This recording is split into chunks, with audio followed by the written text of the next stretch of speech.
So, since we've got a local by-election, obviously it's the time to talk about history and politics, isn't it? History and global affairs. It's like two of my strong suits, to be honest. That's the thing. I get on the social media in the morning, and I have a quick sort of catch up. I'll spend an hour and a half in the morning looking at stuff. And the thing that's got my attention now is obviously the Rochdale by-election. And I say I've got an old school friend. I don't know him that well, but I've nothing bad to say about him. And he's well-known businessman, a rugby lad, who's running for it. And it's like, I hope he gets it now why he shouldn't have done it. I hope he gets it now. It's a matter of those who've decided to support him, right, immediately step onto the meta landscape of global fucking politics. Because the only opposition they've now got, the guy they're campaigning against, is George Galloway. There's no Labour candidate. So he's trying to bring in we need someone local to do the local thing, and he's got more chance than any other local who's running. The other locals who are running, he's done the same though. They've all knocked up these wishy-washy lists of things that an MP hasn't got the power to do that they could actually do as private individuals. So it's like, are you running to win? Because if I was ever to run, I'd be running to win. In fact, I'd only ever run if I thought I could win. Win. So until the day you can win, I'm like, nah. Because I'd be fully committed to it. And to be fully committed to something and they can get 60 votes,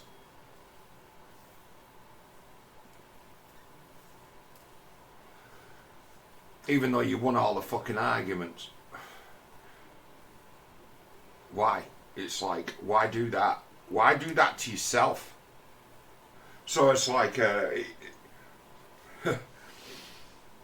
I see it now, and I see like locals who are active busybodies on the old social media have set about a kind of anti-George Galloway way of going about it, where they're digging up basically the old press clippings from the old mainstream media. He said a few things in the past, hasn't he, George? And he doesn't mind a laugh, and that's the thing. They can get Galloway, and always have been able to get to him by taking his jokes seriously and saying, did you hear what he just said? When it was a joke. So they do the same to him as they do to Trump. Trump's been joking all week that, you like Putin to attack the people, the NATO members who don't pay the bills. And it's a joke, isn't it? It's like a fucking not joke. It's like, it's an old joke. But he's used the joke twice now, and they've reported, look, he said this twice. He's willing to sacrifice his allies. And I'm like, dear me. So it's like, the locals are like going in hard on George Galloway. He's a Paki lover and he's also racist. Oh. Hates Jews, and also he's said things in the past that are could be seen as like sexist and homophobic. Last time he ran, the Labour Party accused him of being a homophobe. That's because he was running against a lesbian who just ran on the fact that she was a lesbian and the sister of that Joe. I can't remember her name anymore. Cox, is it? Who was murdered by that mental patient who was caught in an NHS Kafka trap. They never talk about that being about, we really need to do something about this as to where the standards have slipped in mental health care. The ones who really depend upon us, who can't cope in life. It's like that guy used his autism brain to work out who he needed to kill to get proper attention, and he pleaded guilty, and they put him back in a maximum sort of care psychiatric prison, and he's happy now because now he gets his pills, now he gets his treatment. Don't talk about that, do they? They forget the circumstances of that and make it about anything else that suits them. It becomes about the right wing. It becomes about how dangerous the opposition are. It becomes, that. So Galloway he waded in the shit in that Batley and Spen by-election. Have you noticed that hat he wears all the time? Do you know why he wears that, Galloway? That's because he's got scars on his head where some fucking idiot in the street bashed him over the head. Was that when he was campaigning for Bradford? Some maniac ran across the street and hit him with a brick or something. He's got a big split in his head. So it's like,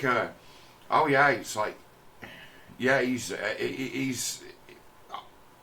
often in the thick of it.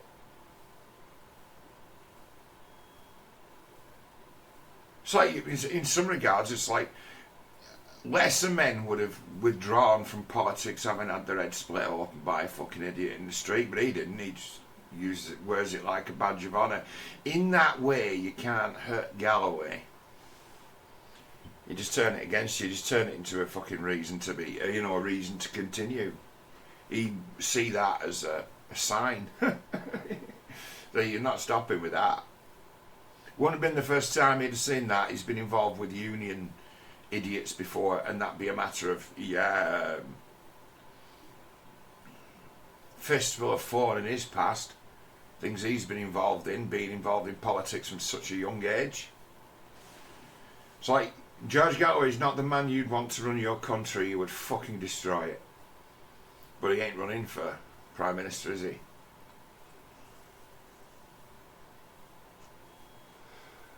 Now, it's like, a funny old thing is there's things I know.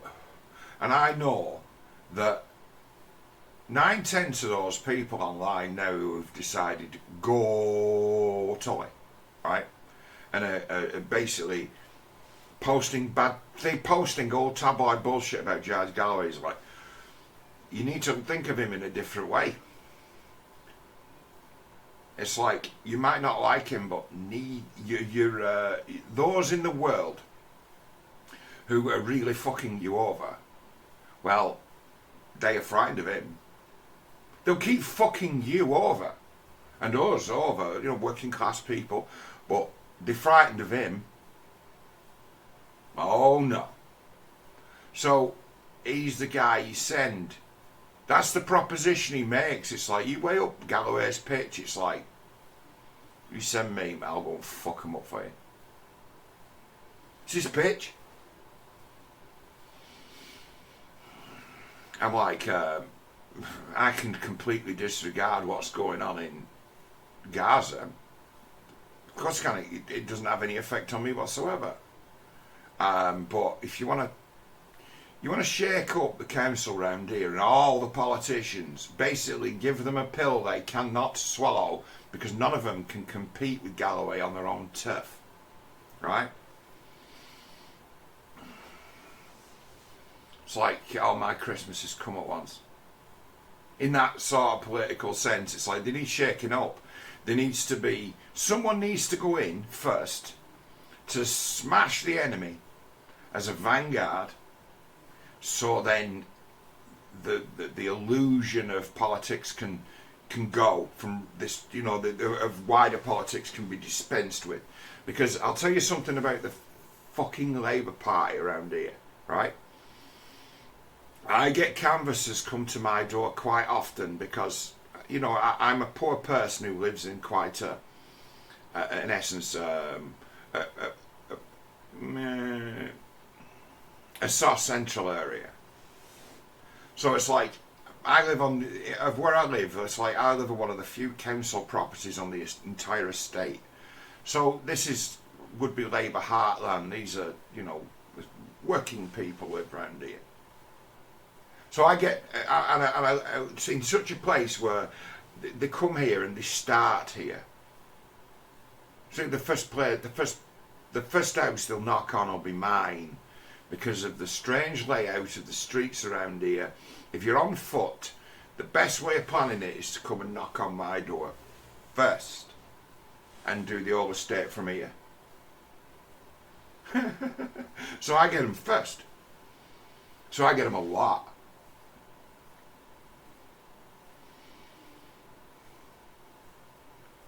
Last one I got was really early. Was the Southern Manchester fine Fur Bell who came around, and I told her I'm going to vote for George Galloway. Like probably most of the street did. They've gone. Then I saw those guys who looked like they were like the Staley Bridge Mafia, who turned up with all their handlebar moustaches and tweed jackets, vote Labour, who were walking around in a pack. You don't usually see that with Labour. They usually go do it in pairs. They don't have to worry about being attacked in the street. They were walking around in a pack to reduce the risk. So it's like, oh, I can see that campaigning around here is going to be like gangs of 6 and 7 and 8 people with vehicles. Well, we've seen that before. Usually they've got machetes, but this time it's just going to be accusations of racism, isn't it? Anti-Semitism, words as opposed to machetes. Same thing in principle, though. People roving around in packs. I'm thinking, that's going to end well, isn't it? When, you know, a big gang of Pakistani youths who are actually on the street but would be ostensibly campaigning for George Galloway runs across Colonel fucking Handlebars and the Staley Bridge Mafia Labour Party flying pickets. You know, have a shave, mate. Have a shave. Give me those handlebars. Why have you got handlebars, mate? You're not from round here, are you? Where are you from? Labour Party, rosettes. So they couldn't find a single fucking person who had the guts to go out and face the public this time. Not a single one. And that was before there'd been revelations that the man was a fucking idiot. Runs his mouth, knows nothing. Can't make a case for anything. So I'm like, these Labour lot round here, they're a real problem. Why? They can't handle anything you get from me. They can't handle anything. Everything has to be on their terms. They make they make what you can fight an election over very, very narrow, and it's never about anything that's going on locally. The Labour Party always frame a by-election or else any election in Rochdale on what's going on the world and national stage. Why else do you think that this election in Rochdale is being fought on the global and the national stage? Because every election in Rochdale is fought on the national and the global stage. Local, the Labour Party will not talk about local stuff. If you get them on your doorstep and you go, hey, I'm going local on your ass, they can't deal with it. They have to be able to stand there and be on your side and blame everything in the world on the Conservative Party. That's all they do, and that's all they've got. They turn up on my front doorstep, they get, so what are these plans you've got for turning Oldham Road? You know, an old A road. You know, an old main road. Important road. To turning that into something that's more cycle friendly. Like you've done at Castleton, where you've destroyed the town. We're going to talk about that. We're going to talk about what you're doing to this place. In the shit, but spending millions and millions on changing the roads to make the place greener. It's like you're on your uppers. You're one of them councils who are just a few inches away from going tits, but you can always borrow more money for your projects, for your vanity projects. This is not a cycle friendly place. It's all fucking hills. The last thing it needs is cycle lanes.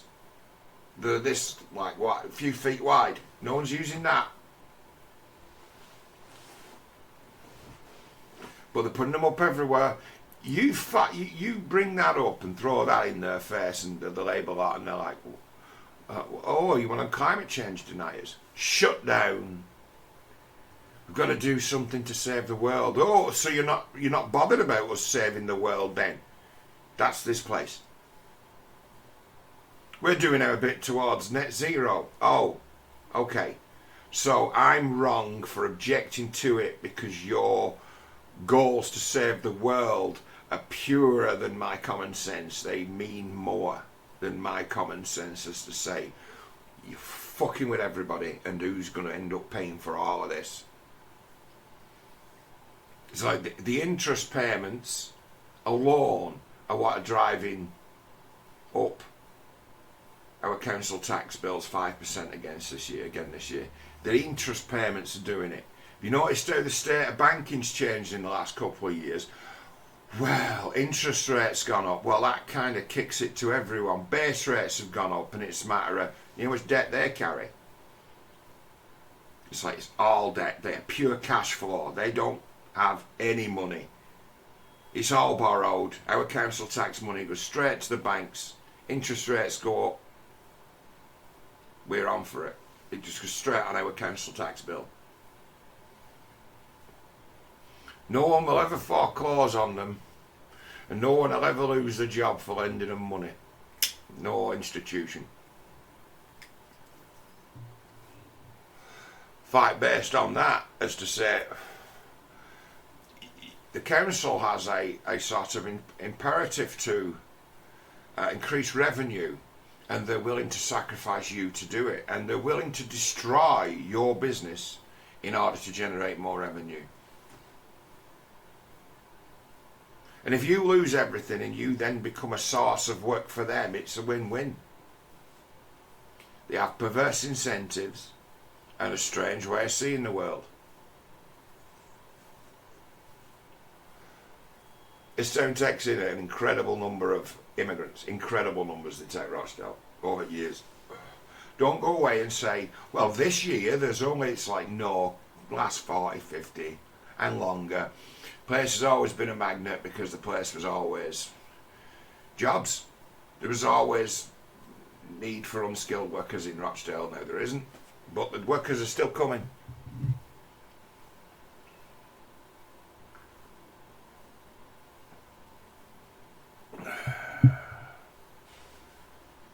The council see those people as, oh well, it's guaranteed revenue. Oh, more people, more revenue, more taxable people. That's another council tax bill we can knock out there. He might need our services. That provides their staff with and assist them with more work. That justifies our existence. So it's like the council see just immigrants, because no one's going to move from anywhere else in the country to come here. So they have to bring in people from abroad to fill the houses, to keep the house prices up, because the work's not here anymore. There's no one moving to Rochdale to start a new job, is there? So they have to take it where they can get it, and they will take it from anywhere and anyone to keep the value of property up. As many immigrants as we can get our hands on.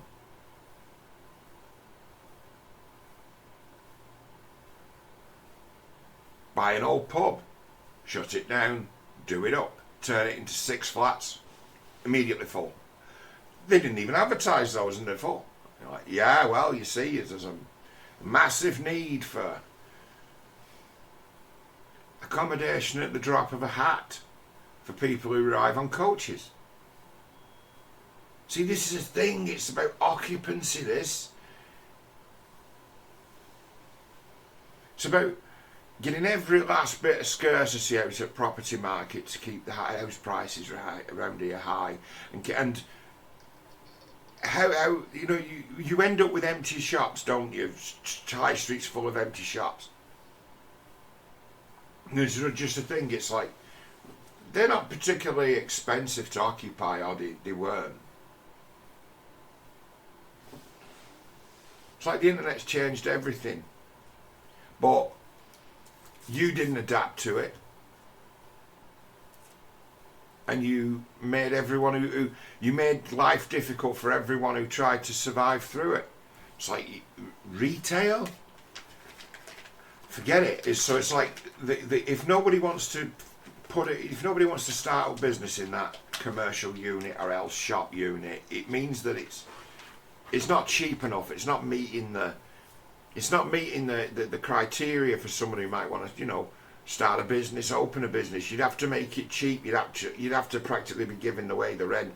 And it's like, well, that's a reflection on the value of the property, isn't it? It ain't worth shit no more because nobody wants it. Because no one can afford to operate. So it means your commercial property is not worth nothing like what you've got it on the books for. And how much commercial property does Rochdale Council own? It's like, don't get me fucking started.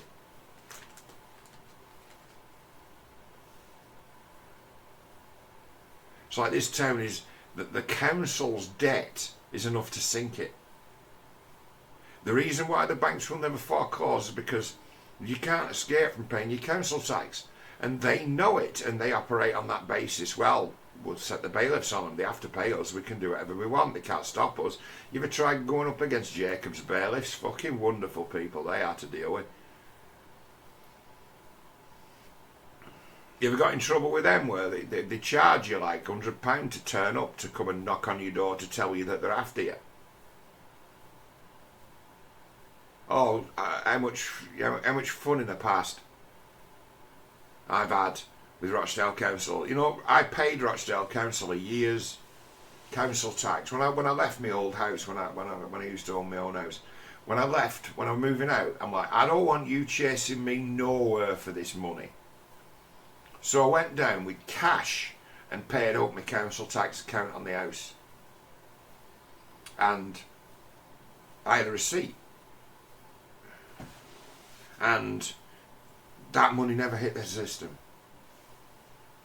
And they set the bailiffs on me, and I'm like, they're like, you owe us like £390. I'm like, no, I paid you. I've got a receipt. Where's the receipt? I said, I've moved house. I don't know where it is at this moment in time, but I certainly haven't thrown it away.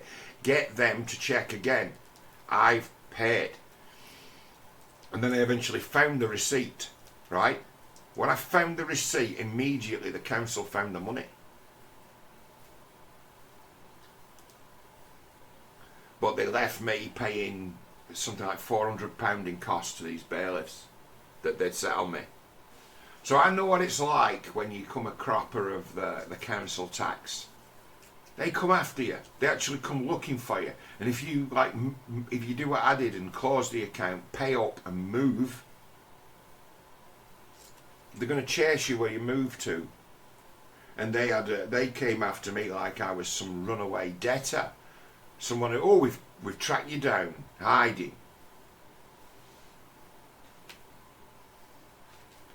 So eventually it produced the receipt. The way the world worked then, because I'd moved and my stuff was like stored in different places.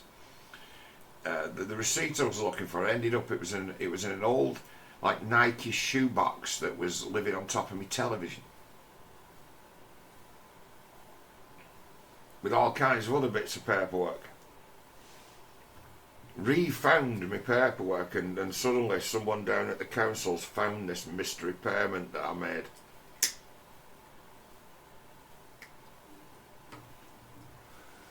System had produced an invoice. Something's gone inexplicably wrong with their system. When something goes inexplicably wrong with their system, it's always your fault. And you always have to deal with it.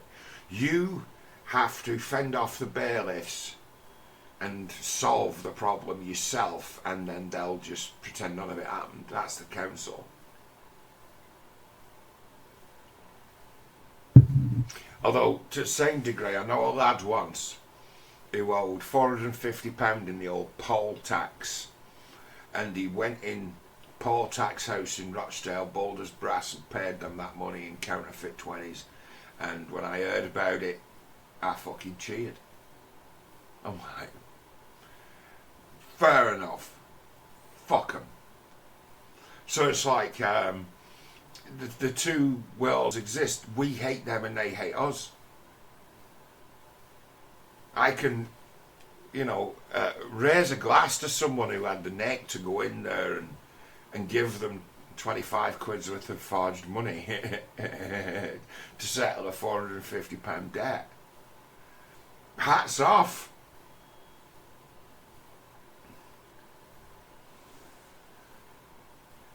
Bloody hell, that psycho, bloody hell. Wade have it thinking to get caught would be almost the badge of honour as well. The story in the pub would be just as good to have been caught handing over a load of fake 20s.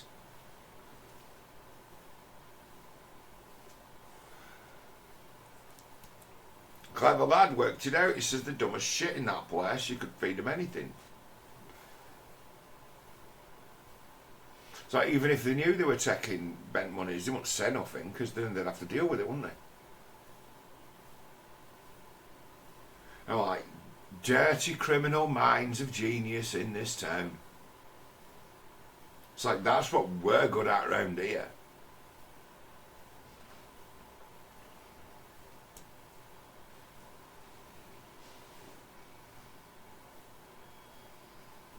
So don't ask them to pick the good side in a cunt fight. These guys, don't ever ask these people round here to pick a side.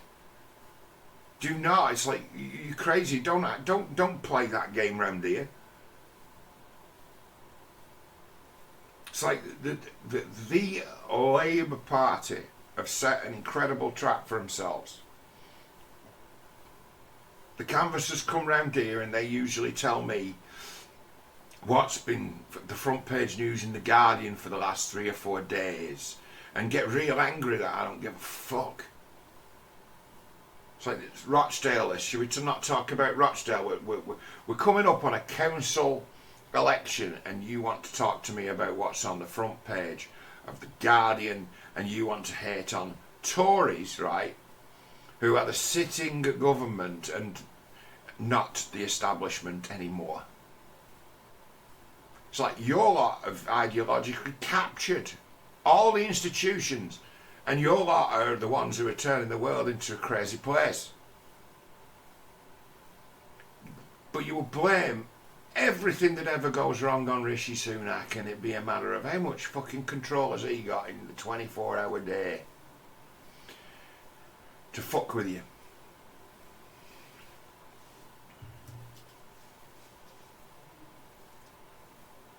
They fight everything on the national. That's the only thing they've got. The Labour Party cannot fight.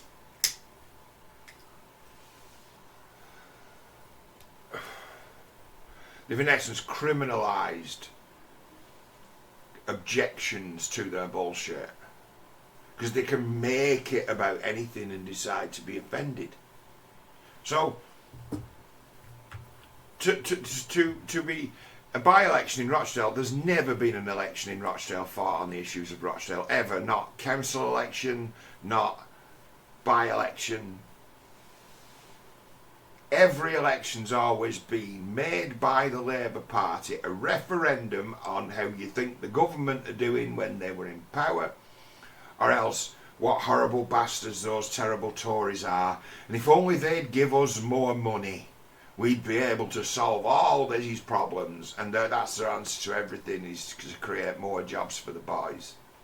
To double down on the fucking progressive leftism shit that got them in so much trouble in the first place.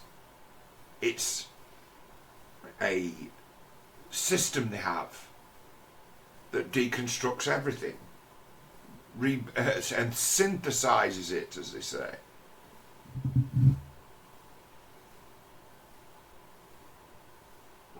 Twists everything to its worldview and its dumbass. But in principle it sounds good amongst them, and then you get cheeky fucking Gaz turning up with his £450 in counterfeit money and sticking it right under the nose of one of your zealots because they haven't got the guts to do anything about it. People aren't really like that, you see. He must have had a reason to be like that. He must have been a man in poverty, and it's a matter. No, he's an alcoholic. He needs that 450 for ale. He needs that for a drink. It might be a matter of, you could be keeping him out of the pub for a fortnight by taking £450 out of his pocket. Well, no way, never. He'd sooner risk going to jail than that. Don't fuck with alcoholics.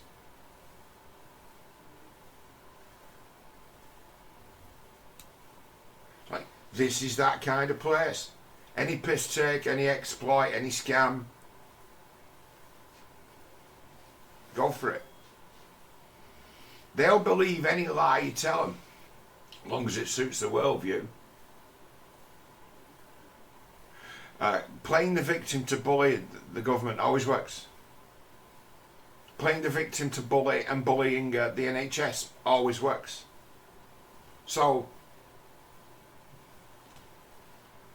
they've set an incredible... They've made themselves slaves to certain concerns through their wokeness and their sympathy. And now their client community has kind of worked out how weak they are. Having been testing the water by taking the piss endlessly for decades. They're not the only ones who take the piss. I think everyone takes the piss. It's done. Rochdale is the kind of place where if you steal from me, I will come after you and get my stuff back and kick your ass. But it's also a place of, if it doesn't belong to anybody, i.e. it's public property, it's yours. You'll not get any tears in Rochdale for the supermarkets or the rich getting shoplifted. They don't give a fuck about that. Well, they're rich, they can deal with it. Like, it was only last week I saw a shoplifter just bolt foot door in Aldi last Saturday, and no one tried to stop him. You know why? They've had enough. Retail workers, they just had enough. They're getting more trouble at work for stopping shoplifters, and have to deal with some real fucking crazy people who do it, and put up with the most horrendous fucking lies and abuse from them. And they get caught, they're always the victim. They are the victim. They've been caught. Plans torn asunder, day ruined, and I'm not going to be able to get that tenner. Disaster. So they fall to pieces and become very difficult to deal with. And then it's a matter of the police don't do anything, they won't come. So they just take what they want and go now. Shoplifters. And no one stops them. There's security guys at the door, but they're more there in case someone, I don't know, has an altercation with another customer or something. They break that up. But thieving, no, the guy's got rights, hasn't he, as soon as he decides he's going to steal. He's just created work that the system can no longer handle or deal with, or hasn't got the manpower for. He just walks straight out the door.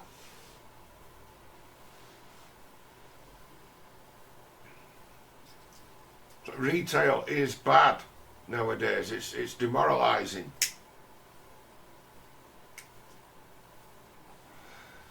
Now they have to just watch people steal from the store and walk out the door, where if they were to have a pilfer, they'd be out of a job and down the road. Well, people can just come in and fill their pockets now and walk out, and if you look like trouble, they ain't stopping you. If they think they could deal with you, they might try and stop you. They'd try and stop me if I became a shoplifter. They'd go, oh, they'd fucking muscle up on me. I basically fit the target demographic, don't I, for the beating. So, yeah, they'll muscle up on me if I was to become some fucking, stealthy shoplifter. But they won't. They won't tend to stop the wretch, or the waif. Too much psychological bullshit with them. So it's like this place, shoplifting, rife. And it's a matter of that business be bad enough without a spare of that too. Retail's probably the thing that faces the biggest challenge. To keep shop open when Tesco Express opens 200 yards away.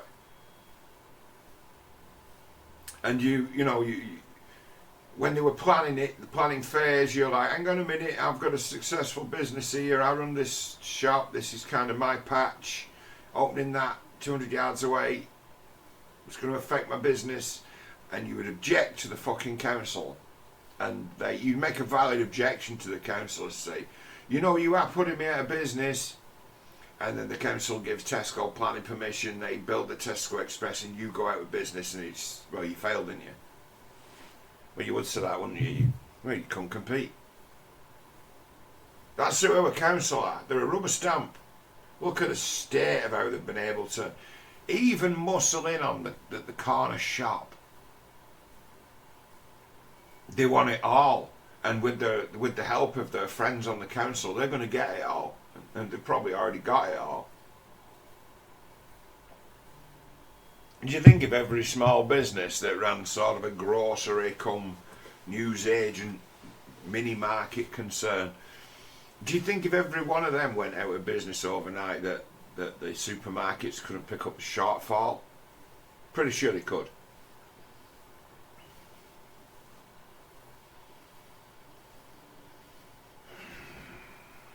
And if you look at our local Asda, they've made it like literally ram raid proof. If you were to go, and there'd be not enough cash in the place nowadays for it being worth robbing. Supermarkets used to get robbed around here with idiots with shotguns and masks and things. That doesn't happen anymore because there's not enough cash to make it worthwhile. You're better off being a Bitcoin grifter than you are an armed robber. Targets to hit to get cash money nowadays have been limited to cash machines, haven't they? There's a couple of criminals from up Castleton that's about a mile away from here, a mile and a quarter. Pretty close. Castleton, couple of lads that had been captured abroad, and they'd blown up with explosives the cash machine at the co-op in Castleton. Use high explosives. They've gone to prison for a long time for using high explosives on a shop that's like in a row of terraced houses, kind of. It's that kind of place. It's like using high explosive could have fucking brought, fuck knows what damage it's done to the rest of the street. It's serious business. They used high explosives to blow open a cash machine, and their only plan was to take the money, go to the airport and disappear. That was it. That was the only plan they had. And they've eventually run out of money and come unstuck and come back, gone to prison. I think they got something like 18 years or something. They got a proper sentence then for using high explosives in fucking Castleton.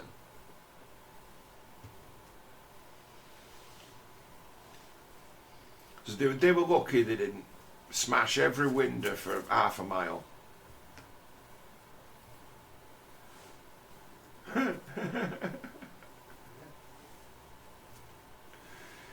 That would have done some real concussion damage, that to the street. It's like untold damage.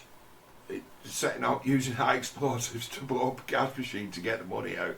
And then that's Rochdale though. That's kind of Castleton. There was, what was it last week? A house on Ashfield Road. Right, if you're not from Rochdale, you don't know Ashfield Road. Ashfield Road is an area of Rochdale called Deeplish. Nobody calls it Deeplish though. They call it the Hood, either meaning it or being sarcastic about what the kids around there call it. They call it the Hood.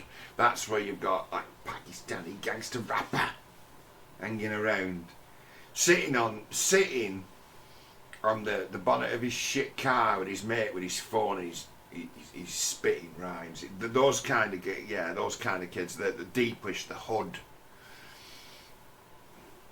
All street cordoned off. Why? They'd found rifles and grenades. Rifles, plural. rifles and grenades, not bullshit weapons, not handguns, not murder weapons, fucking battle weapons, rifles and grenades, things you could take a shot at people from over 100 yards away, that kind of thing, or a hand grenade in a general sort of normal urban environment, crowded place, weapon of mass destruction. Where were these found? Oh, house up Deeplish. They had the bomb squad in to remove these weapons. It's like, this town's got every colour of trouble. And it just flies on by.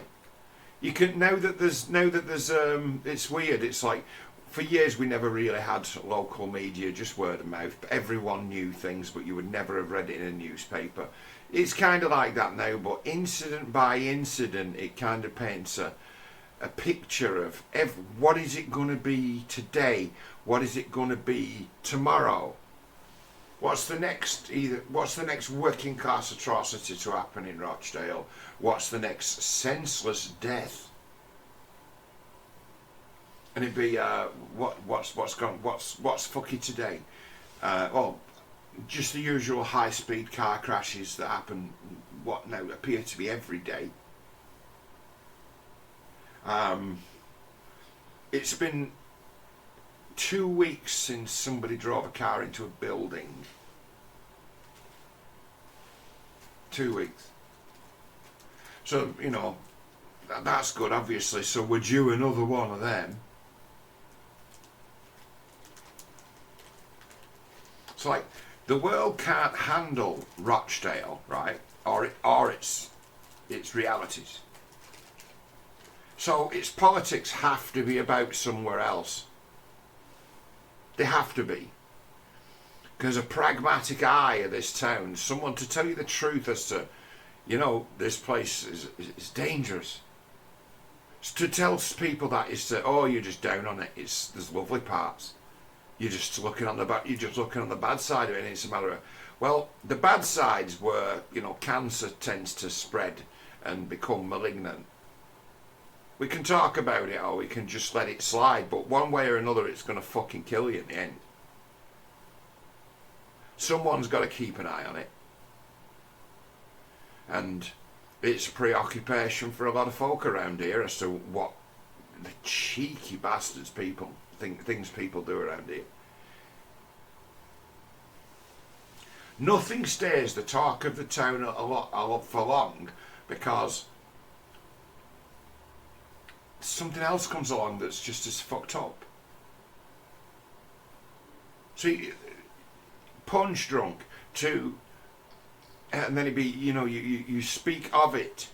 It's like if you were to, it's out in the open now. It's been on the BBC about the drugs gangs and the machete attacks. And now, without that being on the BBC, to speak of it is just to get yourself accused of being racist, because the people who are by and large, the perpetrators of it are not white. So it's racism. So if you were to run on, you were to say, I want to go for the council, we need something doing about the criminal gangs in this town. We need to have some kind of fucking summit. Seriously. It's like we've got to do, it's like you'll never stop people being drug dealers, but I tell you for fucking what. They don't all drive around in fucking crap cars. It's like there's been a thing in Rochdale recently as to where you can tell there's an election coming or something. Where that brilliant suggestion I've been giving them for the last decade on this channel as to where it's like, right, please, if you want to get to the bottom of what's going on in Rochdale, right, it's like you need to just drive around in your cars and use your plate recognition to suss out what's driving round dodgy and what's driving round a bit too fast, and you want to pull these over because you've got good reason to fucking pull them over, because they give you an excuse for driving round in a dodgy vehicle, and search their fucking cars, and lo and behold you'll find that these guys are drug runners. And because you're not around, they're just driving illegal cars all the time. So if you just drive around, it's like they'll stick out like sore thumbs with the ringer plates, clone cars. They'll stick out like sore thumbs if you actually here to look. It's like start driving around and look for the fucking scrap heaps being driven by people who've never been, I've never had a driving lesson in their fucking life.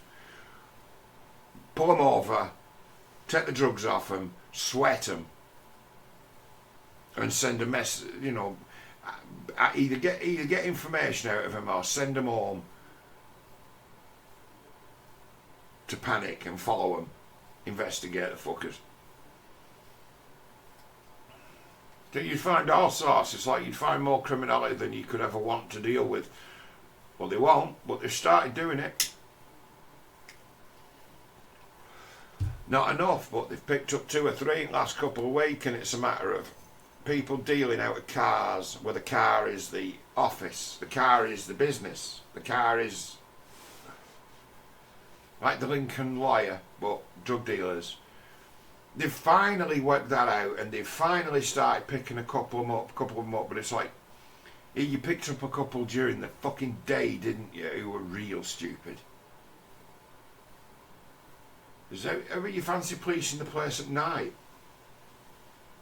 And it's like, well, no, because it'd just be a busy night. If we're not there, if we're not around, well, it's better for us because it's quieter. You can't deal with it. There's situations where high-speed chases.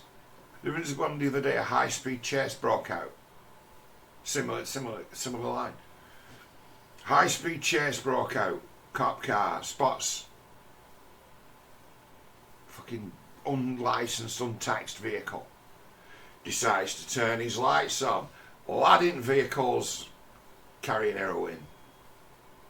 You can't get pulled. Foot down. Oh, high speed fucking chase through Rochdale we got now because the guy is hoping to somehow escape from the police. It doesn't seem to be so easy to do that. The longer they're chasing you, the more likely they are to get a fucking helicopter up there or drones and shit. You're not really escaping from them. Once you've dumped the vehicle, you're getting caught. Grand Theft Auto's got a certain level of reality to it as to when the police aren't going to waste the time slamming on the sirens and chasing you down without calling it in. First thing they'll do. It's not that easy to escape from the police on foot unless you've got somewhere you know you can go. And then it doesn't take from them long to stake you out until you might be hungry or thirsty, phone run out of fucking charge. So it's hard to escape from the cops once they've rumbled you like that.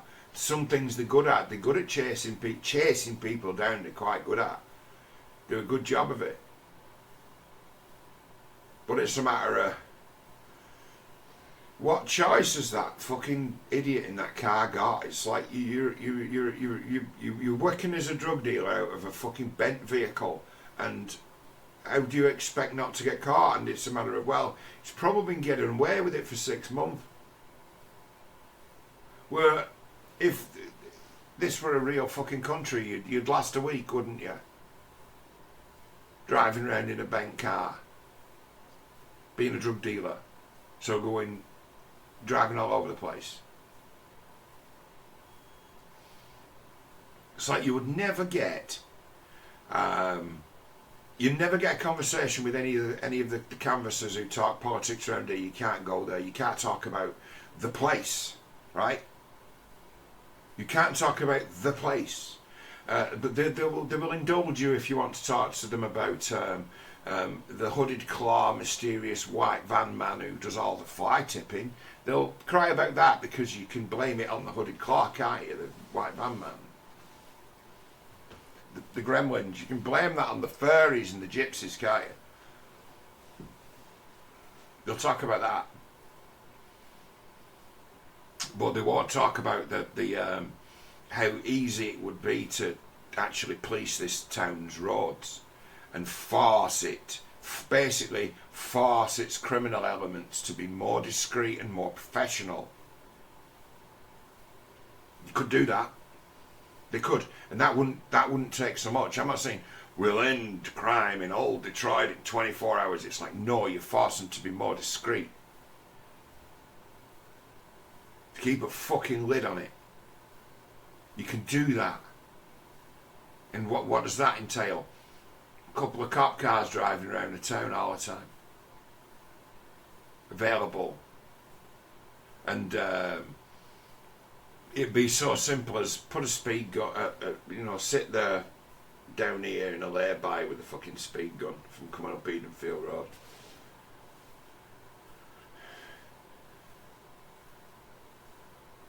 And it'd not be a matter of, don't go chasing them around the town. Identify them all. Suss this out. Suss out this street racing bullshit that goes on.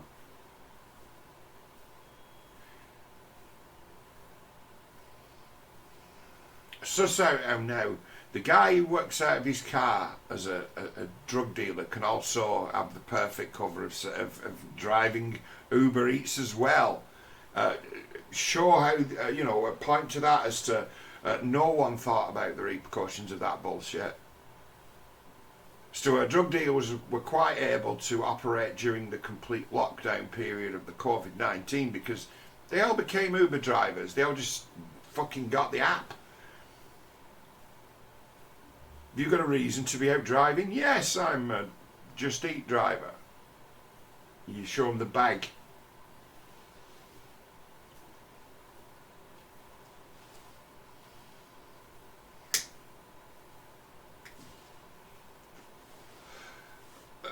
Those who are attracted to, I'd say, local politics, it's more about power. It's more about having the right to just be the one who kicks people's asses and silences them.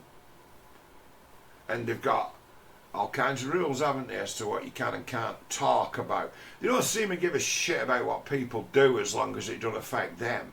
But what people talk about, they got a real problem with.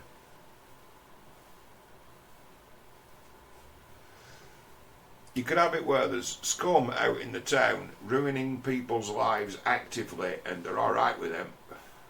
They're protected minorities. But you talking about them, bad boy.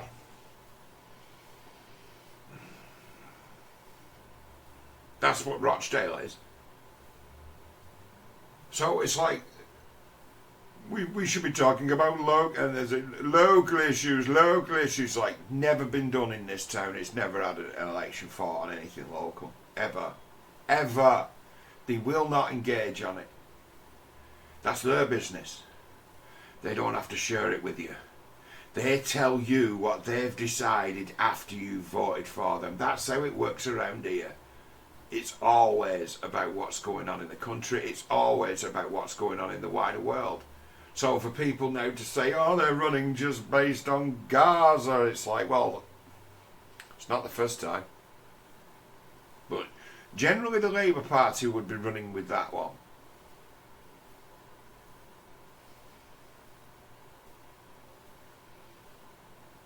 Like it or not, there's a massive population of people in Rochdale who all vote, and if you don't share their opinions on certain worldview issues, they're not going to vote for you. So you've got to be all for the independence of Kashmir, and you've got to be all for the Palestinians, or they're not interested in you. You've got to be someone there can be could hand on heart say wasn't a friend of the Jews, right? Or they won't vote for you. And that'd be the rules in Rochdale anyway. Not be anything about Galloway, it'd be all of it. If you've shown any affinity for Jews or Israel, they won't vote for you, that crowd.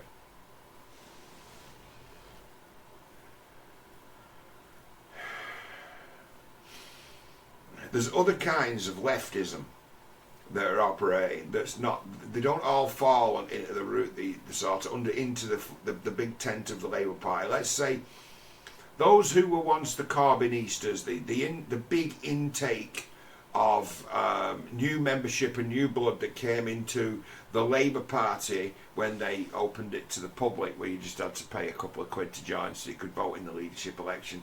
You had two groups of people join and voted for Corbyn. You had people on the right who thought, let's vote in Jeremy Corbyn, it'd be absolutely hilarious, we'll be able to see the whole thing disintegrate in front of our eyes, who voted for Corbyn. And then all of the hippie peace activists, or ostensible, they like the idea of peace, the lazy people, they all joined as well. All of the hippie activists, hey man, hey look man, they all joined. And all the environmentalists, they all joined, tend to be the same people. They all joined the Labour Party, right? And they all joined the Labour Party and have had zero value. They tried to take the party, right? And they've been flushed out to a certain degree. But they had good reason to want to take down the Labour Party. It was full of fucking sociopaths and fucking people who just... liabilities. It's full of liabilities. They were right to go after them, but they were not the people to replace them, because you were just replacing one kind of liability with another. You're replacing someone who thinks they knows very little but thinks they know something with someone who knows very little who thinks they know something. It's not a solution. It's a fucking emulsion. It's a synthesis. So it's like you've got these factions at war, and we know these factions are, but one of the factions doesn't normally engage at all in politics or protest votes or votes with its feet. The unrepresented activist, because I'm not politically represented, not there's many who can say that. Well, they're one of the groups who can say that. So you've got a rebel left who'd be further left than the Labour Party, and they'd be the public, who aren't politically represented in whatever stage of fucking brainwashing they're in. We're at the stage now where you can go and grab 5 people on the street and ask them who controls the world, who runs the world, and they'll hit you with some massive conspiracy theory of one kind or another. Well, they'll all be along the same lines, but they'll just name another group as being the overlords of it. It's more like that everyone's got everyone else by the balls. We've got a system of codependence that means an attack on one is a potential knock-on effect on everybody else. To attack one brand is in essence to attack them all. To attack one media outlet is in essence to attack them all. We have codes of silence, and we have complex relationship and codependencies. That's what the world runs on. That's what controls the world. The world's controlled. If someone said who controls the world, say the dick controls the world collectively. And if you want to be so general and sweeping as to say that Freud's right about most people being fucking pervs, and a lot of that runs the world as well.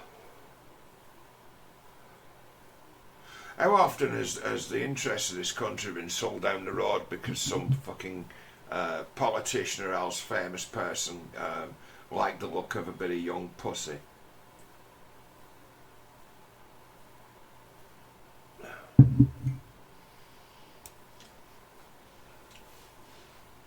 Who rules the world? Tell you all sorts. There's no clear defined anything. It's like you'll pull up the local Muslims, they'll talk about myth, and they've got a cherry-picked version of their own religion that's a combination between Nation of Islam and Islam, because they've been listening to rappers and things like that. They've been catching with American culture. They live in the same bullshit world as we do. We have different tastes in entertainment, and it's like amongst the young, the pro-black, which is this Nation of Islam shit. The pro-black have made friends with in the minds of, a bridge has been built between the British Islamic and the pro-black of the US. So it's like, oh, so we've got seepage and spillage between the ideologies of the Nation of Islam and Islam, and it's like, yeah,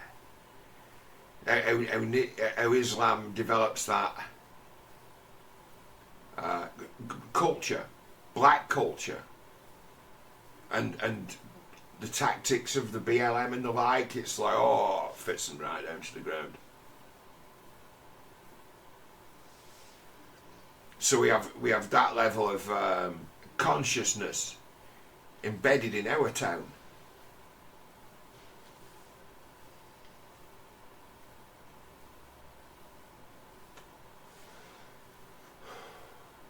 If Gaza, Israel, blows up, so does Rochdale.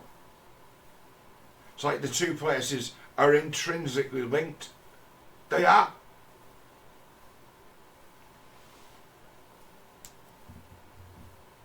It's like Old Jerusalem, New Jerusalem. Of course, that's going to be what they fight an election on in Rochdale. If not far, right, the clash between what is Islamic and what is progressive. It meets in many places, but it also clashes in many other. And they've got profound ideological differences, but they're in a the enemy of my enemy is my friend sort of relationship. Keep your friends close and your enemies closer. It's that kind of relationship, and it could be seen as the Labour Party, in being once upon a time the most anti-Islamic of parties. They survived the war on terror against the Muslim population. The Labour Party survived that. But in surviving it became colonised by the ideas of the Nation of Islam and, Islam in general.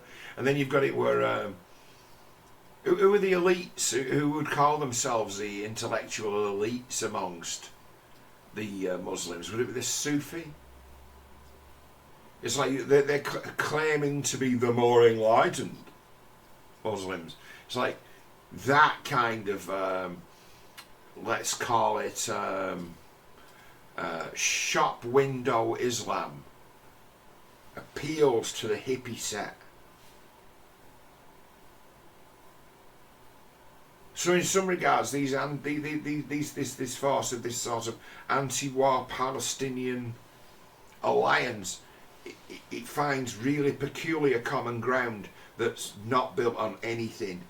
That once this battle's over, those sides will go from being friends to deadly enemies once again.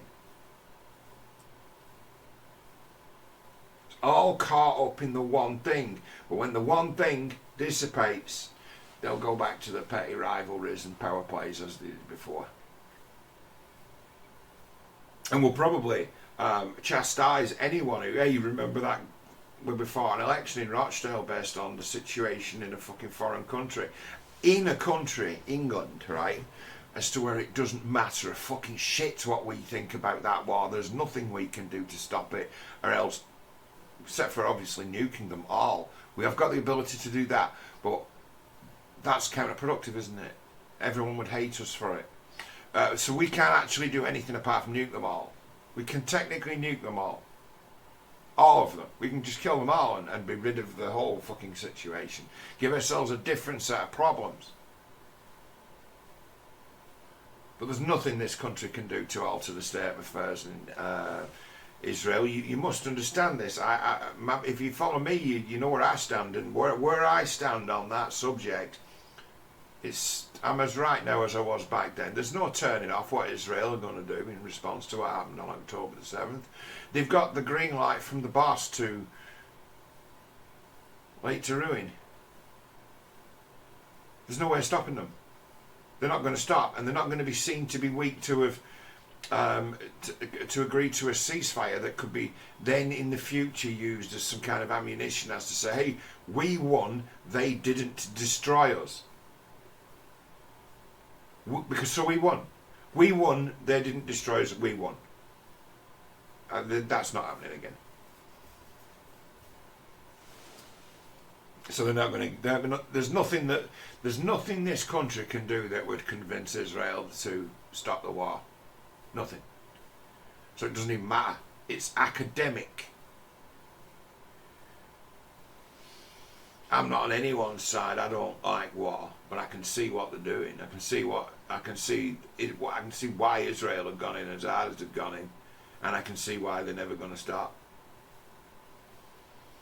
And from the first day of it, I've been saying, you people out in the world, if you had a sense of justice and fucking fair play and you weren't already invested in this struggle, you'd be calling for the surrender of Hamas. You'd be calling for the surrender, and then we take it from there. We'd be calling for the surrender, and then we redress the balance. That's how you get peace.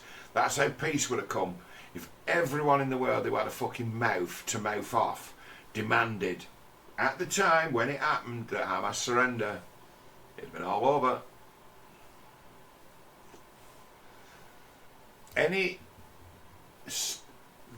Hamas destroyed the peace movement and converted it into something new, radicalised it globally with that act. So it was like, we can't turn back, we're past the point of no return. And looking them out in the street, we'd already picked our side. All our lives we'd been told who the good guys and the bad guys were. And here we go. We're the good guys. No, your agents just did something absolutely abominable. If you can stand by that, that's a mark on your soul. We don't care. It's too late. We're committed. This is one of our causes. And it's like, does it not change your mind if I tell you that this is just trouble that was stirred up by the Russians in the 1950s and 60s to turn this ancient religious feud into a hot war.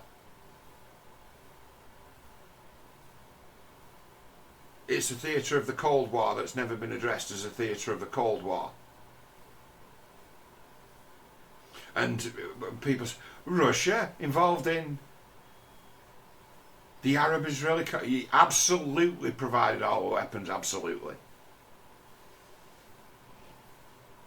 Like, this ain't holy shit, this is Islamo-fascist communism. That's what it is. In action, at play. Like, it's the Cold War. It never got switched off. They made it about something else. They made it about religion. You know, Iranian academics who studied under Jean-Paul Sartre created a synthesis of Islam and communism and called it political Islam. Islamo-fascism. It's like, well, yeah, we live by Sharia, and we live by Sharia only to a point. That's like just for the masses. That's just for the people. It's selectively enforced, but you know, we're the mullahs, we're the elite anyway. So we get to do what we want and change the law. Who's going to judge us? And you get like very westernized Iranian elites who control things like television stations, and you know, like, hey, you know, you're onto a hell of an idea there, my friend. If we back you, will you just leave us the fuck alone to just make money and do what we want? Yeah. Shake 'em. You think they don't have the internet and mobile phones and laptops in fucking Iran? Sophisticated place.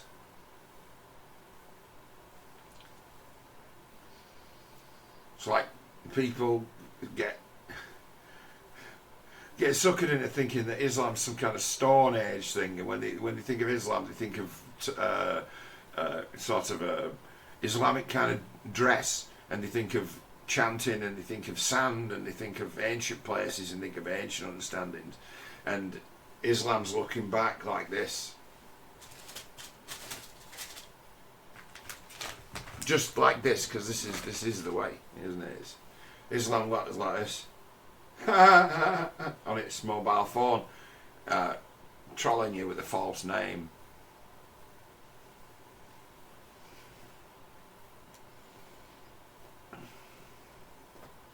Islam, radicalized, collectivized, online, is an incredible force that we haven't even seen yet. We're starting to see it, aren't we? Organised, radicalised. I think we're going to see it some more. So it's like maybe the Rochdale by-election can only ever have been about it.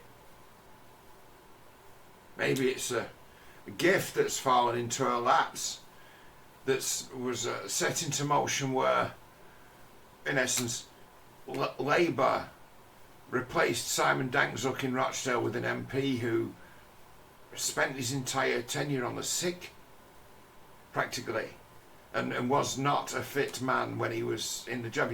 Nobody gets crept up on by leukemia having been hospitalised with COVID and off work for a year. They basically just give a seat to an old man so he could go out at the top or something. Just a passenger, just passive, just on the sick. He dies. Rapid onset leukemia. They declare that he was very ill, and then the next day they declared him dead. Some kind of Mandela situation's been going on with that guy. As to where the Labour Party have put a flat-out placeholder who do nothing in this place just to keep a lid on it. He quits his job by dying, and we trigger a by-election. Any by-election in Rochdale that was run in the last 20 years would have been contested by and won by George Galloway, because he could take the Muslim vote away from the clans, the cartel. Only the cartel would be voting for Labour, and everyone else be voting for George Galloway, if not to support George, just to say fuck you to those who run the town. The fix is in, and the numbers are there, so it's a matter of let them have the civil war. Let them have it at the ballot box. Do not get involved, and don't. It's divisive. It's like you've got every game in the world being played. You're Islamophobic, you're an anti-Semite, you're a sexist, you're anti-LGBT. George Galloway hates progressives. We like to say we're progressives because we're good people, and progressive means good. Every flavour of fucking idiocy ever uttered by a fucking moron has made its way to social media in the sort of lashing out in the darkness, not knowing jack fucking shit about anything of the wider world. Rochdale sucks in the whole world into its meaningless frivolity and hatred and nonsense and perversion. And then suddenly, just for a moment, the whole world is Rochdale. The whole world dragged to the pit of fucking hell. To ask, how did we all get here? We've all been sucked into Rochdale. And me being like, I've been fucking warning you. This is like the University of the Wise. It's like if you can survive this place and not be infected by its cancer, you've achieved something.